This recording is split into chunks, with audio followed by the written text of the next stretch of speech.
Hi, I'm Alicia Michelle, and as a trained and certified Christian mindset coach, I've helped hundreds of Christian women discover brain science-based mindset tools to help them grow closer to God and break free from anxiety, perfectionism, people-pleasing, and feeling like they're never enough. The Christian Mindset Coach is the award-winning podcast that shows you how to use simple brain science principles and biblical truth to renew your mind for lasting confidence, joy, and peace. I'm so glad you're here. Grab a cozy spot and let's get started. Hello there. Welcome to today's episode of the Christian Mindset Coach with me, Alicia Michelle. We are continuing in our series on emotions. And today we come to a question that seems very common for a lot of us. And that is this idea of, I have no idea what I'm feeling half the time. And it seems kind of strange to even say that out loud, but how many of us, when we sit down to look at what we're feeling, we're kind of like, I don't know, I'm just angry. I'm just overwhelmed. Those are the two big things that people say. And I want to just, again, as part of this whole series, we've been saying this, but I want to repeat it again. The purpose of talking about this today is not to bring shame. If you feel like I don't know how to even understand what I'm feeling, that's fine. That's fine. We are all at this point in culture where honestly, there's so many emotions happening every single day, everywhere. And so many of us don't know what to do with them. And so we push them down, we shove them aside, or sometimes they come out in ways that we don't want. And emotions kind of have become these black sheep kind of things inside of us. And as part of that, we can push it down enough that we've even forgotten or don't even know how to understand what we're feeling because it feels so foreign, or it just, maybe we've never even learned how to process what we're feeling beyond just the anger. And honestly, a lot of us will process what this anger part, or we'll calm down just enough, right? To get through the moment, to get past it. And then it's like, I okay, and on to the next thing. And so we never really can see or notice what is going on underneath all of that. And so if that's you, I want to just say that you're not alone and that a lot of us are struggling with that right now, especially in our culture. And so we're going to talk today about how to begin this process of learning to notice and name what we're feeling and why it's important to do that and why it makes a difference. The first thing I want to mention is, actually, before I even say that, so I did mention that we are working through this whole series on managing emotions. And if you have not heard, it's because I have a new book coming out in the fall, November of 2024. It is called Emotional Confidence: 3 Simple Steps to Manage Emotions with Science and Scripture.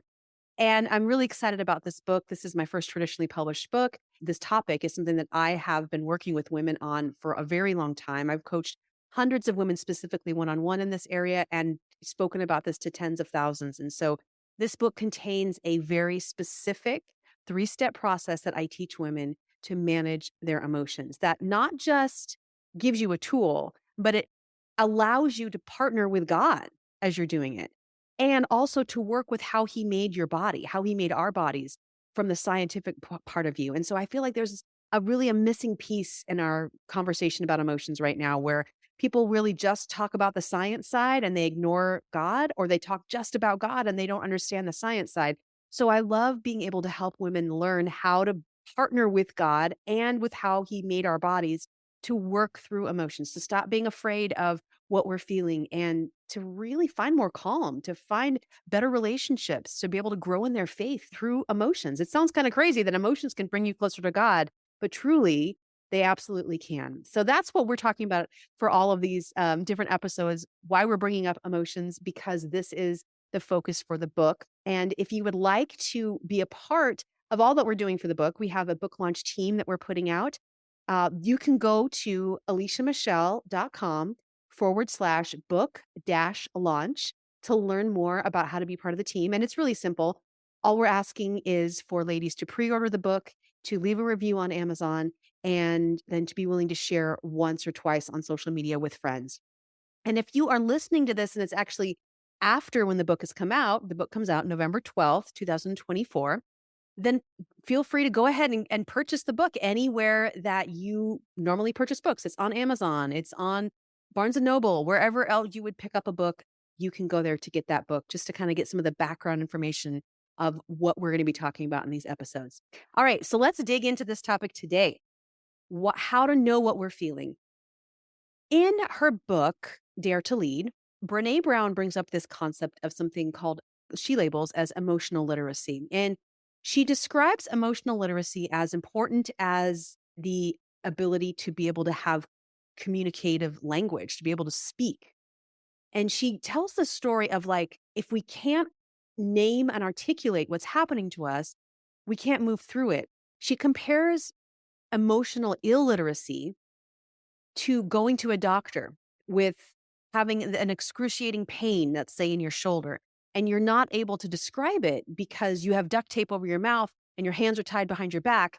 It's like the doctor wants to help, but because we can't describe what's going on, we can't find the healing that we need. So we have to learn how to express what's going on inside of us and to be willing to think through and consider where that may be coming from, why it is there, and what it feels like inside of us. So I want to give us some very practical ways to do that today. And I also want to, just at the start here, give you the ability to imagine how different your life could be, your relationships, your overall confidence, your esteem, your sanity, how it could be improved if you learned to be able to understand what you're feeling and to have the language of being able to just express that. So when we have these tools to express our emotions in healthy ways, we can experience this ongoing mental rejuvenation that not only relieves stress, but allows us to know ourselves better and to use our emotions to grow in godliness. It's just so much easier to contextualize things like suffering and failure and disappointment as just natural parts of life. It doesn't become so mysterious when we can understand that these are normal parts of the human cycle, and this is what we're feeling. We can say, I'm feeling disappointed versus I'm feeling nervous. Those are two very different feelings. And so when we can learn to have the ability to label and name what we're feeling, it brings a lot of freedom. Now, a lot of us have a hard time being able to process what we're feeling because we have lost that skill of noticing or having the ability to tie together emotional patterns. We just don't even know how to do that, or we never learned how to do that. And also, a lot of us are just mired in guilt and shame about our emotions. You know, we may have hurt other people by our emotions before. We've all been in that place. Or we just feel like our emotions are kind of this unorganized wild beast that kind of like runs through our head, or a horribly messy closet that we can't seem to get under control. We talked about this in episode 272, just that there's a shame. There really is this shame around our emotions that we just would rather just shove it in a corner and not deal with it. And so when we say being able to notice a name, we have to talk about this first, that there is our own baggage around it that we have to begin to work through in order to even begin to get to a place where we can notice a name. And we also have to recognize that a lot of us have been stuck in these patterns of avoiding, of dulling ourselves. We'll talk more about this at the end of the episode, but a lot of us are in those kind of patterns. So to be able to notice a name, we have to be willing to say, I understand that I may have some guilt around this, and I may have created some habits that are keeping me from being able to notice and name what I'm feeling. And that's okay. We all can start wherever we're at and we can move forward from there. Let's talk about this concept that can be very helpful in understanding how to see an emotion and how it is set up in our bodies and in our minds. In the book, I use the concept of the emotional iceberg. Now, you may have heard of people call it the anger iceberg or other words to describe it. But if you understand how an iceberg is set up, an iceberg has a little bit of ice that's above the surface of the water that sticks up, and it has a whole big chunk of ice underneath the water. And the part that we see of an iceberg, of course, is the part above the water. That's the part we can really easily tell what's there. That part underneath, we have no idea how big it is, right? We just don't know and we can't see it. And that is exactly what's going on for us when we're dealing with our emotions, is that often we have a big emotion that is this big iceberg, but the part that's sticking out above the water is typically often seen as what I call a surface level emotion. So things like anger, things like overwhelm, those are things that we can see real quick and tend to bubble up above it. Those are, if not every emotion is safe, those are maybe the most safe ones to be able to feel. It's less vulnerable maybe to feel overwhelmed than it would be to feel injured or rejected. You know what I'm saying? So that is something that tends to come up first, is easier to identify. So maybe a lot of us can see that above the surface emotion as anger and overwhelm, but we have to be willing to break it down underneath and see what's there. And that's what's going to be unique to you and unique to your situation. Even in every situation, it's going to be different. And there are things like emotions wheels, you may have heard of those, that are helpful to see how an emotion breaks down. And we include one in the book, Emotional Confidence. But to give you a visual for it, it's like a color wheel. If you've ever you remember those from school, where you would see the color wheel with different colors that went all the way around, opposite colors that were or the colors that work well together, but they're opposites, things like that. And then there's the colors that are right next to each other. You may have heard of something called an emotion wheel. And these are these little figures, sometimes they're called feelings wheels too, where they're arranged in like a concentric format, like a color wheel. And they demonstrate how emotions can blend together to create feelings and build kind of the nuances of a specific emotion. So the colors of the feelings wheel intensify in coordination with how a traditional color wheel, it would it would be changing as you're going through the wheel. And that intensity of the color inside the feelings wheel represents the intensity of the emotional expression of that feeling. So opposite sides of a feelings wheel often reflect opposite emotions. And many find the feelings wheel helpful when they're trying to just expand an emotional feeling beyond a basic feeling, like I'm mad. You can make it something more like, well, if I look at it and I break it down to these different levels, what I really am is I'm skeptical. So as we can see on the a feelings wheel, they all kind of vary. There's no one general standard one. There was one created originally in 1982 by a psychotherapist named Gloria Wilcox, but there's lots of different variations of them. But they tend to be based on the six core emotions. So if we were to take, for example, sadness, like I'm feeling sad, if we were able to identify that, we could break that down in the second level of the wheel to be words like hurt, unhappy, disappointed, shameful, lonely, or gloomy. Those are all different aspects of sadness, but it's a little bit more defined than just pure sadness. And then we can break those down even further to agonized, disturbed, miserable, disheartened, dismayed, displeased, regretful, guilty, isolated. You get the picture. So all of those are way more descriptive than just I'm sad.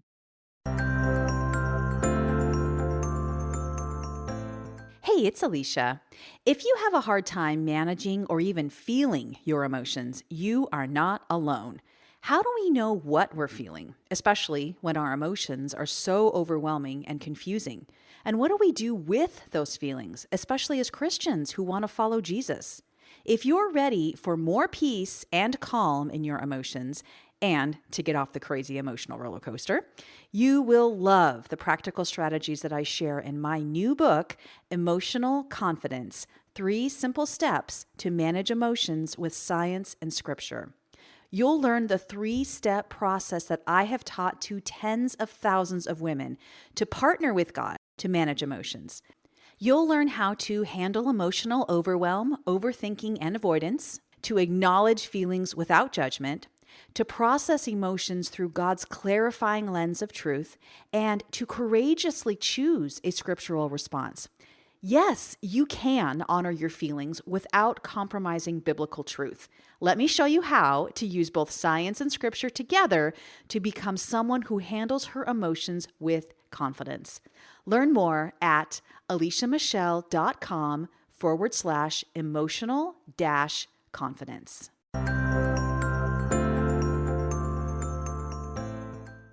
And the great news about being able to define it in a more concrete way is that we know what to do with it when we can see exactly what we're feeling. It's a lot easier to treat it than just having a blanket kind of a statement. We can begin to make parallels between, well, why do I feel isolated versus why do I feel disappointed? Those are two different feelings of sadness. And we can make connections as to what's happening in our life or what's happened in the past and other emotions we may have felt recently. So when we can begin to identify these, it's a lot easier to understand ourselves and how we're processing it. And I just want to say that as we're looking at these emotions, I understand that we can talk about this right now from a logical perspective, right? We can say, oh, I am feeling this, I am feeling that. When in the moment, we are just filled with intensity and emotion. And it's not like we're logically usually able to say, I'm sorry, I'm not really quite feeling guilty. I'm feeling disturbed. We can't always get to that in the moment. So we're going to talk about something in the next episode and that's really critical here. And so I want you to kind of put a pin in this aspect of it, okay?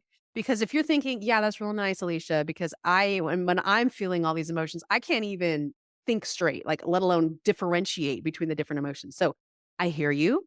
And I just want you to say that in that next episode, we're going to help you understand that from a neurological perspective, it is actually really normal to not being able to figure all this stuff out in the moment. And I'm going to show you how to incorporate something that I call emotional prep to be able to work through that anger and overwhelm and really see what's underneath.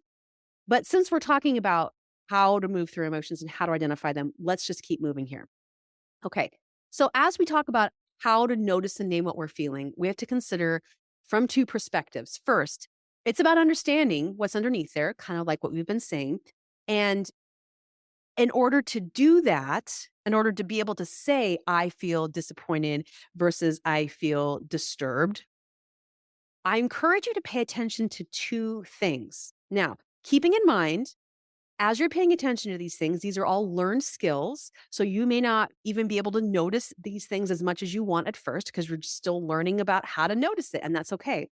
But if you can learn to pay attention to two things, your mind, which is your thoughts, and your body, physical sensations, and to start to notice and draw connections about yourself. So, first, the mind, okay? What are you thinking in that moment? What are the literal thoughts that you're having? As we said, it might be hard in that moment to logically process what those thoughts are, but we can at least get them down. We can at least notice what they are. We don't have to even deal with them, but we can at least notice them. And journaling is really great for that. We can do this in the moment, or maybe you can do this habitually as part of a regular check in with yourself. There is a practice called morning pages that I encourage a lot of clients to do, which is just writing 3 pages every day of nothingness, pretty much. You don't have to have any great profound thoughts, but just sitting with a journal, setting a timer, or just deciding, I'm going to write 3 pages, and you're just getting stuff out. And the great thing about that is it's not necessarily there to process or analyze, but it's just learning to notice and it's getting it out of your body, right? But you can start to see patterns over days and weeks where you're like, wow, I'm usually pretty mad about this at this time of day, or I've noticed lately I've been struggling with this. And then that really helps you as you begin to think, okay, well, what can I do to deal with this differently?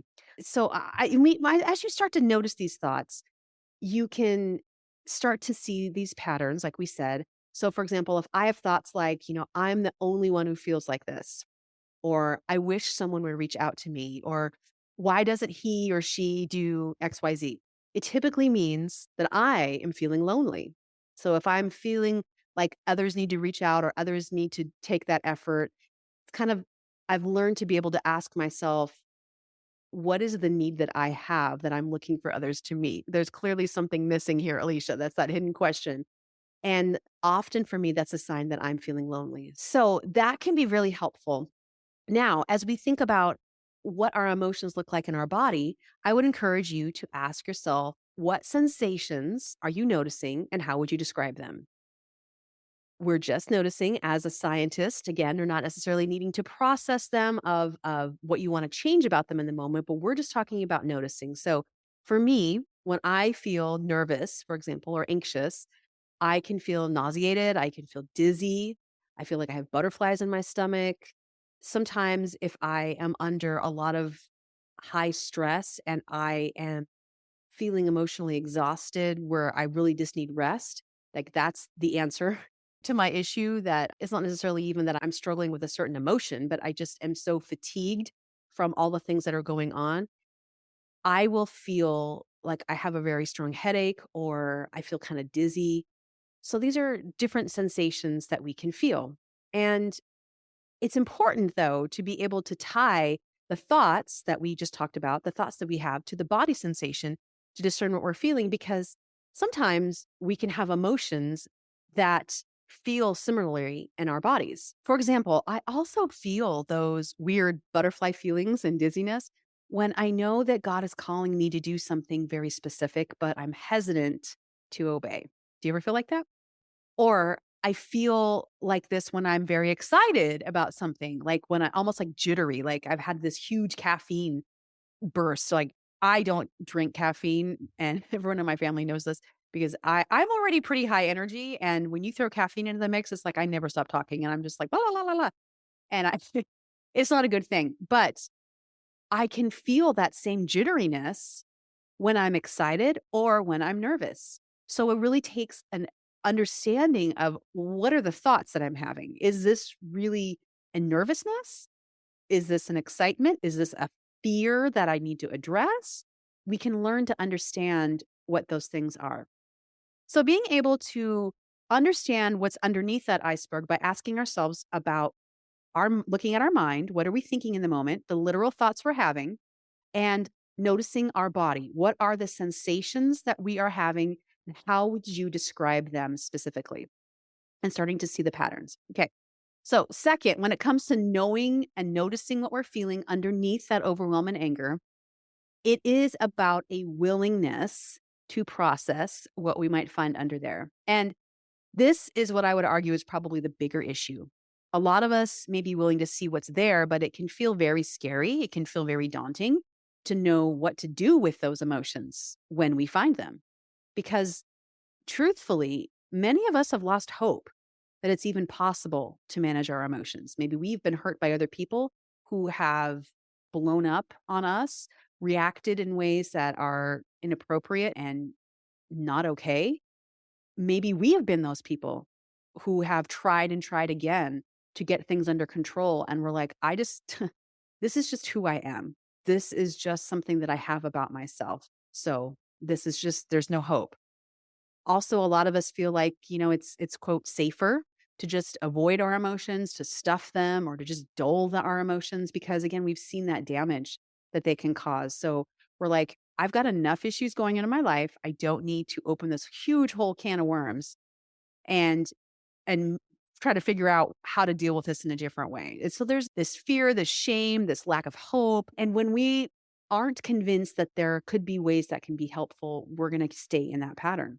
And then also, many of us, we have no idea. I mean, clearly, to be honest, none of us have no idea what to do if we were to look under the hood. Okay, great. Now I can see that I am feeling dismayed, instead of just sad. So what do I do with that? I mean, truthfully, that is a very legitimate question. And I want to encourage you if that's kind of where you're at, because my book, Emotional Confidence, it lays out a very specific method that I have used and taught to tens of thousands. It's called ADD. And I always say it's not ADD like you think it is. Acknowledge, discern, and decide. And this helps you to know what to do with that feeling. So this is not the end of the road to just find out what the feeling is and walk away from it and be like, oh yeah, well, I guess I'm disappointed. Okay, that's the starting point. Honestly, that's the starting point. And that's the place where we can use a tool like ADD. And that's once we begin to use a tool like ADD and we are partnering with God throughout it, we are not just even able to notice what the emotion is and walk away from it. We're able to actually work through it and release it and not let it keep building inside of us. So it's huge. It's huge. Once we can name it, that's when the beauty comes in and the work is able to happen of healing. And we're going to talk more about this 3-step method in some upcoming podcast episodes. Obviously, it's talked about in the book, but I at least want you to know that if you feel like, great, Why is this beneficial for me to even understand what I'm specifically feeling? Because I don't even want to talk about it. I don't want to deal with it. And what am I going to deal with it then? Like, it's just opening up more drama in my life. I want you to know that it doesn't have to be that way, that there is a way for you to grow in this area. There is a way for you to have hope. There's a God who wants to partner with you in this and to help you walk through the emotion with compassion, to give you clarity about what you're feeling and to give you courage to make the right decision. So if this whole conversation around emotions is interesting to you and you're like, yes, I so need this book, you can do one of two things. Number one, you can go anywhere books are sold and pre-order the book. Amazon is a great place to do that because when you pre-order it, they send it automatically to you on the day of the launch. So if the book is not out yet, by the time you're listening to this recording, you can purchase the book as a pre-order, and that's awesome. Also, if the book is not out yet and you're listening to this, you can join us on the launch team. Now, the launch team, it sounds kind of fancy and formal and crazy, but really it's not. All it means is that we're gathering together a group of ladies who say, this is a great book that so needs to be out in the world that I definitely want to support it by pre-ordering it, agreeing to leave a review on Amazon or Goodreads, and I am willing to tell someone else about it. That's all we're asking. And by gathering up a group of people like this is one of the best ways that you can help a author get a book out into the world, because when we have pre-orders and we have reviews, both of those things are key indicators to places like Amazon that this book is something that people are interested in and they want more of. And so Amazon will order more of the book and they will also show it to more people. And that again gets the message out to more people. So for me, it's not necessarily even about selling more books. It's about, I really do want to give people very practical tools to understand what they're feeling, to process what they're feeling, but more than anything, to be able to use these as a way to connect with Jesus. I mean, what a gift. What a gift that, so many of us every day talk about, I want to know God more. I want to see him in my life. I can hear that all the time from women. I'm sure you feel that because I feel that too. We have the opportunity every day as we walk through our emotions to use these as chances to connect with the living God, to invite him into our lives, to ask him for help in working through these things. And I know that can feel kind of nebulous. So that's why I want to introduce you to the tools in this book. I really think it can bring such transformation. So if you're interested in being part of the book launch team, you can go to aliciamichelle.com/book-launch. And if you're listening to all of this and the book is already out, it's after November 12th, 2024, then by all means, please feel free to grab a copy of Emotional Confidence and get started right now in learning some of these tools and getting connected with Christ in this awesome way. All right, friend, I look forward to talking to you more about emotions next week, specifically about the emotional prep step, like we talked about. It is the game-changing step. I'm telling you, when you understand the concept of emotional prep in light of all processing emotions, there is, oh my gosh, it just makes such a big difference. So I'm excited to walk through emotional prep with you on our next episode, and I will see you back here then. Take care. Thanks for joining me today for the Christian Mindset Coach. If you loved today's show, would you take 2 seconds and share a 5-star rating and review on Apple Podcasts? I've got a special gift for you when you share a review, my amazing 50 I Am declarations, 50 statements and Bible verses about who you are in Christ. This is an audio meditation and a written statement that is extremely popular with my clients, and I want to give you access just for sharing your Apple Podcast review. Simply screenshot your review and send it to hello@vibrantchristianliving.com, and we'll send you the link to access the 50 I Am Declarations resource. Thanks so much for sharing your rating and review so that we can get the word out about the podcast. See you back here next week.